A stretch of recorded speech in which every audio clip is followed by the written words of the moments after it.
കഴിഞ്ഞ ദിവസം രാഷ്ട്രീയ കേരളത്തെ നടുക്കിക്കൊണ്ടായിരുന്നു ഫണ്ട് തട്ടിപ്പുമായി ബന്ധപ്പെട്ടൊരു വിവാദം പയ്യന്നൂരിൽ നിന്ന് പൊട്ടിപ്പുറപ്പെട്ടത്. ഇത് മറ്റൊരു പാർട്ടികളിൽ നിന്നുമല്ല ഈ പറയുന്നത് പോലെ CPM-നെതിരെ പുറത്തു വന്നിട്ടുള്ളത്. മറിച്ച് CPM-നകത്ത് തന്നെയുള്ള ഒരു മുതിർന്ന നേതാവ് 30 മുതൽ എനിക്ക് തോന്നുന്നു 50 വർഷത്തോളമാണെന്ന് തോന്നുന്നു അദ്ദേഹം CPM-മായി ചേർന്ന് പ്രവർത്തിക്കാൻ തുടങ്ങിയിട്ട്. ഇത്രയും വർഷങ്ങളോളം CPM-നോടൊപ്പം ചേർന്ന് നിന്ന് അവസാന നിമിഷം അദ്ദേഹം പാർട്ടിയിൽ നിന്നും പുറത്തേക്ക് പോകേണ്ട ഒരു സാഹചര്യത്തിലേക്ക് ഒരു വിവാദം കൊണ്ടെത്തിച്ചിരിക്കുന്നതാണ് നമുക്ക് അറിയാൻ കഴിയുന്നത്. ഈ പറയുന്നത് പോലെ പയ്യന്നൂരിൽ ഇപ്പോൾ വലിയ രീതിയിലുള്ള സംഘർഷങ്ങളും പ്രതിഷേധങ്ങളുമാണ് നടന്നുകൊണ്ടിരിക്കുന്നത്. കഴിഞ്ഞ ദിവസം കുഞ്ഞികൃഷ്ണൻ എന്ന് പറയുന്ന വ്യക്തിയാണ് പരാതി നൽകിയതുമായി ബന്ധപ്പെട്ട് അദ്ദേഹത്തിന്റെ വീടിന് മുൻപിൽ പോലും പ്രകടനങ്ങൾ നടക്കുന്നു. അദ്ദേഹത്തെ അനുകൂലിക്കുന്നവരുടെ ബൈക്ക് കത്തിക്കുന്നു. ഇത്തരത്തിൽ ഒരുപാട് പ്രശ്നങ്ങൾ നടക്കുന്നുണ്ട്. ഇപ്പോൾ CPM ഇപ്പോൾ നമുക്കറിയാം തിരഞ്ഞെടുപ്പിന് മുന്നോടിയായി ഇത്തരത്തിൽ ഉള്ള പ്രശ്നങ്ങൾ വരുമ്പോൾ CPM-ന് തിരിച്ചടികൾ തന്നെയാണ്. അത് മനസ്സിലാക്കിക്കൊണ്ട് ഇത്രയും ദിവസം ചെയ്ത തെറ്റുകൾക്കൊക്കെ ഈ പറയുന്ന കുഞ്ഞികൃഷ്ണനെയും അദ്ദേഹത്തിന്റെ സഹോദരന്റെയും വീടുകളിൽ കയറി ഇറങ്ങുന്ന ഒരു സാഹചര്യത്തിലേക്ക് CPM മാറി എന്നാണ് നമുക്ക് അറിയാൻ കഴിയുന്നത്.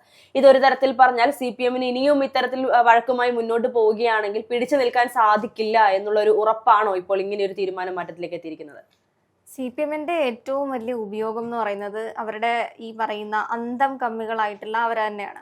പക്ഷെ അതേപോലെ തന്നെ CPM-ന് ഏറ്റവും ദോഷമായിട്ടുള്ളതും അതേ അന്തം കമ്മികൾ തന്നെയാണ്. അതെ, കാരണം പാർട്ടി എപ്പോഴും പ്രതിരോധത്തിലാക്കുന്ന ഒരു നിലപാടാണ് ഇവരുടെ ഭാഗത്തുനിന്ന് ഉണ്ടായിക്കൊണ്ടിരിക്കുന്നത്. കാരണം തദ്ദേശം കഴിഞ്ഞ സമയത്ത് നമ്മൾ കണ്ടൊരു പ്രധാന കാഴ്ചയായിരുന്നു കണ്ണൂരിലുള്ള വിവിധ മണ്ഡലങ്ങളിൽ തോറ്റുപോയ മണ്ഡലങ്ങളിൽ വടിവാളുമായിട്ട് ഇറങ്ങി വന്ന് വോട്ട് ചെയ്യാത്ത വീടുകളിലൊക്കെ കയറി ഈ പറയുന്ന രീതിയിൽ പ്രതിഷേധം കാണിക്കുന്ന ആ ഒരു അവസ്ഥ, അല്ലെങ്കിൽ ബോംബ് എറിയുന്ന അവസ്ഥ, അതേപോലെ ഇത്തരം കാര്യങ്ങൾ കാണിക്കുന്ന സമയത്ത് അവർ പ്രതിഷേധം അറിയിക്കുന്ന രീതിയായിരിക്കാം.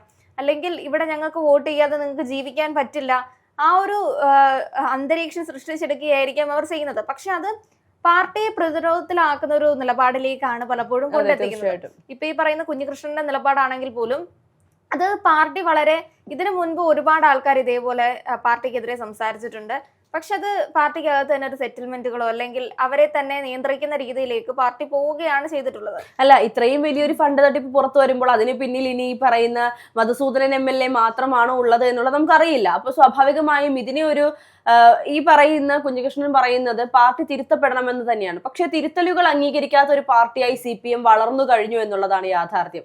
തങ്ങളുടെ ഭാഗത്തുനിന്ന് വരുന്ന തെറ്റുകളും കുറവുകളും പഠിക്കുന്നു എന്ന് പറയുമ്പോൾ പോലും പഠിച്ചാലും തിരുത്താൻ തയ്യാറാകാതെ പോകുന്ന പാർട്ടിക്ക് ഒരുപക്ഷെ കുഞ്ഞികൃഷ്ണന് മുന്നിൽ താഴാൻ തയ്യാറല്ലായിരിക്കാം. അതുകൊണ്ടാണ് ഇത്രയും വലിയ പ്രതിഷേധങ്ങളും പ്രകടനങ്ങളിലൂടെയും കാര്യങ്ങൾ പോയിക്കൊണ്ടിരിക്കുന്നത്. കുഞ്ഞികൃഷ്ണൻ അല്ലല്ലോ പാർട്ടി താഴ്ന്നു കൊടുക്കാൻ. കുഞ്ഞികൃഷ്ണൻ എന്ന് പറയുന്നത് പാർട്ടിയുടെ ഒരു അവിഭാജ്യ ഘടകമൊന്നുമല്ല. അത് കുഞ്ഞികൃഷ്ണൻ എന്നല്ല, ഏതൊരാളാണെങ്കിലും പാർട്ടിയെ സംബന്ധിച്ച് അത് ഒരാൾ പോയത് കൊണ്ടോ ഒരാൾ ആ പ്രസ്ഥാനത്തിനെ എതിർത്ത് പറഞ്ഞത് കൊണ്ടോ ആ പ്രസ്ഥാനം അവസാനിക്കാൻ പോകുന്നില്ല. പക്ഷെ ഇവിടെ അത് കൃത്യമായി പ്രതിഫലിക്കുമെന്നുള്ളത് തന്നെയാണ്. കാരണം നമുക്ക് പറഞ്ഞു വെക്കാൻ പറ്റില്ല. കാരണം ഈ ഒരു ഇഷ്യൂ കുഞ്ഞികൃഷ്ണന്റെ ചരിത്രം എടുത്ത് പരിശോധിക്കുകയാണെങ്കിൽ പുള്ളി ഇത് ആദ്യമായിട്ടല്ല പറയുന്നത്. കുഞ്ഞികൃഷ്ണൻ ഇങ്ങനെ പറഞ്ഞുകൊണ്ടിരിക്കുന്ന ഒരാളാണ്. പാർട്ടിയെ സംബന്ധിച്ച് കുഞ്ഞികൃഷ്ണന് വലിയ വാല്യൂ കൊടുക്കാത്തൊരു രീതിയാണ്.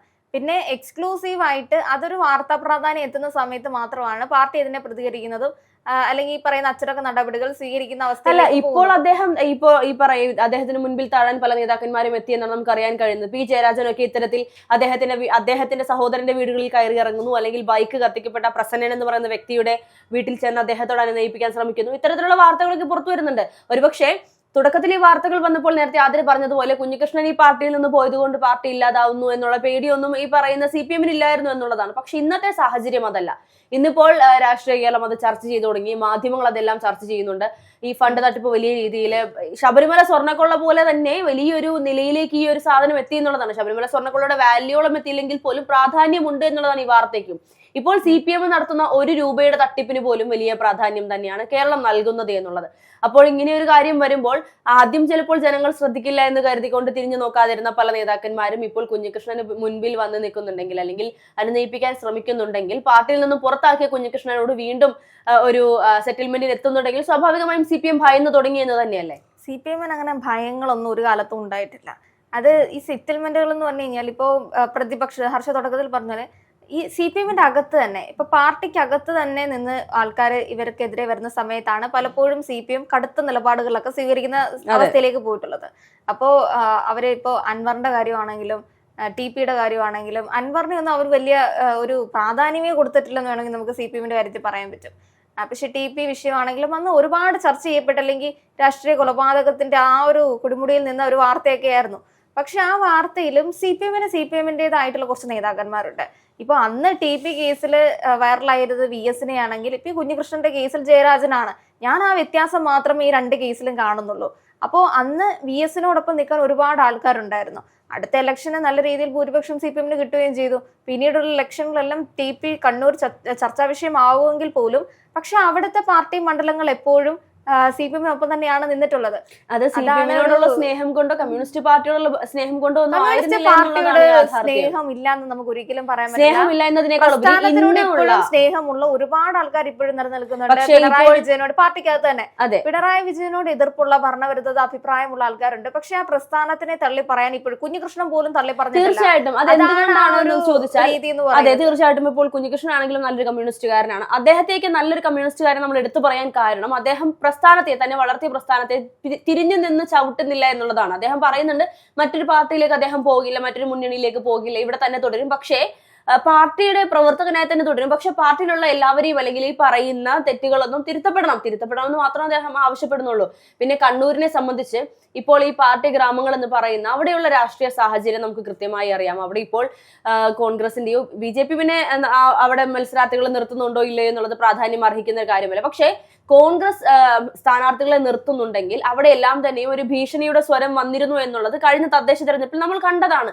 അതുകൊണ്ട് തന്നെയാണ് ഈ പറയുന്ന പലയിടങ്ങളും പാർട്ടി ഗ്രാമങ്ങളായി ഇന്നും തുടരുന്നത്. കാരണം അവിടെ അവർക്ക് എതിര് നിൽക്കാനായിട്ട് ധൈര്യമുള്ള ആരും ഇല്ല എന്നുള്ളതാണ് യാഥാർത്ഥ്യം.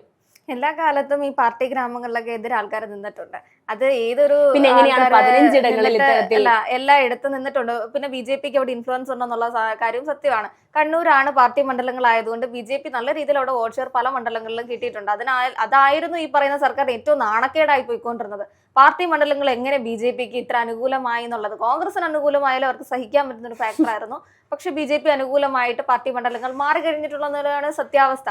ഈ കായംകുളം പോലെയൊക്കെ മണ്ഡലങ്ങളിൽ ഏറ്റവും കൂടുതൽ പാർട്ടി മണ്ഡലമായിരുന്നു. പലപ്പോഴും നമ്മൾ കണ്ണൂരിനെ മാത്രമാണ് ഫോക്കസ് ചെയ്യുന്നത്. പക്ഷെ ബാക്കിയുള്ള സ്ഥലങ്ങളിലും ഇതേപോലെ പാർട്ടി മണ്ഡലങ്ങളായി നിലനിൽക്കുന്ന ഒരുപാട് സ്ഥലങ്ങളിലും ഈ പറയുന്ന ശോഭാ സുരേന്ദ്രൻ കായംകുളം നിന്ന സമയത്ത് ഉണ്ടാക്കിയെടുത്തൊരു വോട്ട് ഷെയർ കൂടുതലുണ്ടായിരുന്നു. ആ സമയത്ത് ഇവർ നാണം കെട്ടുപോയൊരു അവസ്ഥകളൊക്കെ ഈ ഒരു ചരിത്രത്തിൽ നമുക്ക് പരിശോധിച്ച് കഴിഞ്ഞാൽ കാണാൻ പറ്റും. അതേപോലെ തന്നെ ഇപ്പോൾ കുഞ്ഞികൃഷ്ണന്റെ നിലപാടാണെങ്കിൽ ഒരു മികച്ച കമ്മ്യൂണിസ്റ്റുകാരനെ നമുക്ക് ഒരു കാലത്തും കണ്ടെത്താൻ പറ്റില്ല. അതിപ്പോൾ ലെനിന്റെ കാലം തൊട്ടാണെങ്കിലും ചെഗുവേരയുടെ കാലം തൊട്ടാണെങ്കിലും ഇവർക്കെതിരെയുള്ള അല്ലെങ്കിൽ അഭിപ്രായം ഇവർ പ്രത്യയശാസ്ത്രത്തിൽ വിശ്വസിക്കുന്ന ആൾക്കാർ പോലും ഇവർക്കെതിരെ അല്ലെങ്കിൽ പൂർണ്ണമായി എതിരെ അല്ലെങ്കിൽ അത് മുഴുവൻ അങ്ങോട്ട് ഫോളോ ചെയ്യുന്ന ആൾക്കാരൊന്നും ആയിരുന്നില്ല. അപ്പൊ നമുക്ക് ഇവിടെ നിന്നിട്ട് ഒരു പൂർണ്ണ കമ്മ്യൂണിസ്റ്റുകാരനെ കാണിച്ചത് കൊടുക്കാൻ പറഞ്ഞു കഴിഞ്ഞാൽ ഒരാളും പൂർണ്ണനല്ല. VS-നെ പൂർണ്ണനാന്ന് പറയുന്ന ആൾക്കാർ അതേപോലെ തന്നെ VS-ന് അപൂർണമായിട്ടുള്ള കാര്യങ്ങൾ പറയുന്നുണ്ട്. ഇപ്പൊ TP ചന്ദ്രശേഖരൻ കേസിൽ തന്നെ VS TP-യോടൊപ്പം നിന്നു എന്ന് പറയുന്ന ആൾക്കാർ തന്നെ TP-യുടെ മരണത്തെ VS ഉപയോഗിക്കുക എന്ന് പറയുന്ന ആൾക്കാരും ഉണ്ട്. അപ്പോ ഈ കമ്മ്യൂണിസ്റ്റിന്റെ അകത്ത് തന്നെ ആരും ഇപ്പോ ഒരാളോട് നമുക്ക് പോയി ചോദിച്ചു കഴിഞ്ഞാൽ നിങ്ങൾ ഒരു പൂർണ്ണമായ ഒരു കമ്മ്യൂണിസ്റ്റുകാരനെ കാണിച്ചു തരാൻ പറഞ്ഞു കഴിഞ്ഞാൽ ഉണ്ടാവില്ല. ഒരു പൂർണ്ണമായിട്ടൊരു കോൺഗ്രസ്സുകാരനോ പൂർണ്ണമായിട്ടൊരു ഗാന്ധിയനോ ഇല്ല എന്നുള്ളതാണ് സത്യാവസ്ഥ. അപ്പോ ഒരു RSS-നകത്തിൽ തന്നെ പ്രത്യയശാസ്ത്രം ഇപ്പോ നോർത്ത് ഇന്ത്യയിൽ പോയാൽ ബീഫ് കഴിക്കാത്ത ആൾക്കാർ ഇവിടെ ബീഫ് കഴിക്കുന്നു എന്നൊക്കെ നമ്മൾ കേട്ടിട്ടില്ലേ? അതേപോലെ ഈ പറയുന്ന രീതിയിൽ ആരും അങ്ങോട്ട് പൂർണ്ണതയിൽ എത്തുന്ന ആൾക്കാരല്ല. പിന്നെ എല്ലാവർക്കും ആവശ്യം എന്ന് പറയുന്നത് സ്ഥാനമാനങ്ങൾ തന്നെയാണ്. കുഞ്ഞികൃഷ്ണനും ആവശ്യം അത് തന്നെയാണ്. ഒരുപക്ഷെ മധുസൂദനൻ ഇപ്പോ നിയമസഭയിൽ ഏതെങ്കിലും മണ്ഡലങ്ങളിൽ നിൽക്കുന്നുണ്ടായിരിക്കാം. അപ്പൊ അത്തരം സാഹചര്യങ്ങൾ വരുന്ന സമയത്ത് മാത്രമാണ് ഇവിടെ പക്ഷേ അങ്ങനെ നമുക്ക് പറയാൻ സാധിക്കില്ല. സ്ഥാനമാനങ്ങൾ ആവശ്യമുള്ളത് കൊണ്ടല്ല അദ്ദേഹം തുറന്നു പറയുന്നുണ്ട്. ആദ്യമൊക്കെ വാർത്തകൾ വന്നിരുന്നു അദ്ദേഹം വിമതനായി മത്സരിക്കാൻ സാധ്യതയുണ്ട്. പക്ഷെ അദ്ദേഹം ഒരു തവണ പോലും തദ്ദേശത്തിലേക്ക് 50 വർഷത്തെ ചരിത്രത്തിനിടയിൽ അദ്ദേഹം ഇതുവരെ തദ്ദേശത്തിലേക്കോ നിയമസഭയിലേക്കോ മത്സരിക്കാൻ ഒരു ആവശ്യം പോലും പാർട്ടിയോട് ആവശ്യപ്പെട്ടിട്ടില്ല, ആവശ്യം പോലും ഉന്നയിച്ചിട്ടില്ല. പാർട്ടി അതിനോട് പ്രതികരിച്ചിട്ടില്ലല്ലോ ഹർഷേ. നമുക്കൊരിക്കലും പാർട്ടി എന്ന് വെച്ചാൽ കുഞ്ഞികൃഷ്ണന്റെ അഭിപ്രായം നമ്മൾ കേൾക്കുന്ന പോലെ തന്നെ പാർട്ടിയുടെ അഭിപ്രായം നമ്മൾ കേൾക്കുന്നത്. തീർച്ചയായിട്ടും പാർട്ടി പറയുകയാണ് കുഞ്ഞികൃഷ്ണൻ ആവശ്യപ്പെട്ടിരുന്നു പറഞ്ഞു കഴിഞ്ഞാൽ നമുക്ക് എങ്ങനെയാണ് പോയി പറയാൻ പറ്റുന്നത് കുഞ്ഞികൃഷ്ണൻ ആവശ്യപ്പെട്ടില്ലല്ലോ പറഞ്ഞല്ലോ എന്നുള്ളത്? അത് ഇതൊക്കെ നമ്മൾ ഈ വിചാരിക്കുന്നതിന്റെ അപ്പുറത്തേക്ക് ഒരു ഉൾപാർട്ടി പൊളിറ്റിക്സിനകത്ത് നടക്കുന്നുണ്ട്. ഇതിന്റെ അകത്ത് എന്താണ് നടക്കുന്നത്? കുഞ്ഞികൃഷ്ണനും ഈ പറയുന്ന ആൾക്കാരുമായിട്ടുള്ള യഥാർത്ഥ പ്രശ്നം എവിടെ നിന്നാണ് പൊട്ടിപ്പുറപ്പെട്ടത്? ഇത്ര വർഷമായിട്ട് പാർട്ടി എന്തുകൊണ്ട് അതിനൊരു മെയിൻ ആയിട്ട് ഇങ്ങനെ അത് ശ്രദ്ധിച്ചില്ല? ഇതിന്റെ അകത്തേക്ക് എന്തെങ്കിലും ഉൾപാർട്ടി പൊളിറ്റിക്സ് ഉണ്ടാവും. അത് ഉള്ളത് കൊണ്ട് തന്നെയാണ് ജയരാജനെ പോലെ ഒരാള് ഈ പറയുന്ന ബൈക്ക് കത്തിച്ചത് കൊണ്ട് അവിടെ പോയി സമന്വയത്തിന് ഇവർ രണ്ടുപേരും എടുത്ത് നടക്കുന്നത്. അല്ലെങ്കിൽ ഇവർക്ക് എപ്പോഴും ഇതൊക്കെ ഒഴിവാക്കി പുതിയ എന്തെങ്കിലും വിഷയം ഈ പറയുന്ന രീതിയിൽ സ്വർണ്ണക്കൊള്ളക്കെതിരെ രാഹുൽ മാങ്കൂട്ടം വിഷയം ചർച്ചാ വിഷയമാക്കിയതുപോലെ മറ്റെന്തെങ്കിലും ഒരു കാര്യം അവർക്ക് ചർച്ചാ വിഷയമായി കൊണ്ടിടാവുന്നത് മാത്രമേ ഉണ്ടായിരുന്നുള്ളൂ. പക്ഷെ ഇതിന്റെ അകത്തെ ആ ഒരു റൂട്ട് എന്താണെന്നുള്ളത് കറക്റ്റ് കുഞ്ഞികൃഷ്ണനാണെങ്കിലും പറയുന്നില്ല. കുഞ്ഞികൃഷ്ണൻ ഇത്രയധികം പാർട്ടിയോട് അനുഭവം ഉണ്ടായി. മധുസൂദനന്റെ വിഷയം മാത്രമല്ല പാർട്ടിക്കകത്ത് നടക്കുന്നത്. കണ്ണൂരിനകത്തിലുള്ള രാഷ്ട്രീയം എടുത്ത് നോക്കുകയാണെങ്കിൽ കണ്ണൂർ പാർട്ടിക്കകത്ത് ഒരു അഭിപ്രായ വ്യത്യാസമുള്ള ഒരുപാട് വിഷയങ്ങൾ അവിടെ ഉണ്ട്. പക്ഷെ അതൊന്നും കുഞ്ഞികൃഷ്ണനെ ബാധിക്കാതെ ഇത് മാത്രം പറയുന്നതിൽ ഇതിനകത്ത് എന്തെങ്കിലും പൊളിറ്റിക്സ് ഉണ്ടായിരിക്കാം. നമുക്കത് ഈ പറയുന്ന 50 വർഷത്തെ ചരിത്രത്തിനകത്തിലേക്ക് ഇവർ പറയുന്നത് മാത്രമേ നമുക്ക് അറിയത്തുള്ളൂ. നമ്മൾ അതിലൂടെ സഞ്ചരിച്ച് വന്നിട്ടില്ലാത്തത് കൊണ്ട് പൂർണ്ണമായും ഈ പറയുന്ന കുഞ്ഞികൃഷ്ണന്റെ ഫാക്ടറി നമുക്ക് സപ്പോർട്ട് ചെയ്യാൻ പറ്റത്തില്ല. പക്ഷെ രക്തസാക്ഷി ഫണ്ടൊക്കെ മോഷ്ടിക്കുന്നത് അപമാനകരം തന്നെയാണ്. അങ്ങനെ ചെയ്യുകയാണെങ്കിൽ നിങ്ങൾ തിരുത്തുകയാണ് നിങ്ങൾക്ക് നല്ലത്. നിങ്ങളെ പിടിച്ചു നിർത്തുന്ന ഒരു കാര്യം എന്ന് പറയുന്നതും നിങ്ങൾ ഇമോഷണലി ബ്ലോക്ക് ചെയ്യിക്കുന്ന ഒരു കാര്യം എന്ന് പറയുന്നതും ഈ രക്തസാക്ഷി ഫണ്ടൊക്കെ തന്നെയാണ്. അപ്പൊ അതെടുക്കുന്നത് ഒരു അന്തസ്സില്ലായ്മ തന്നെയാണ്.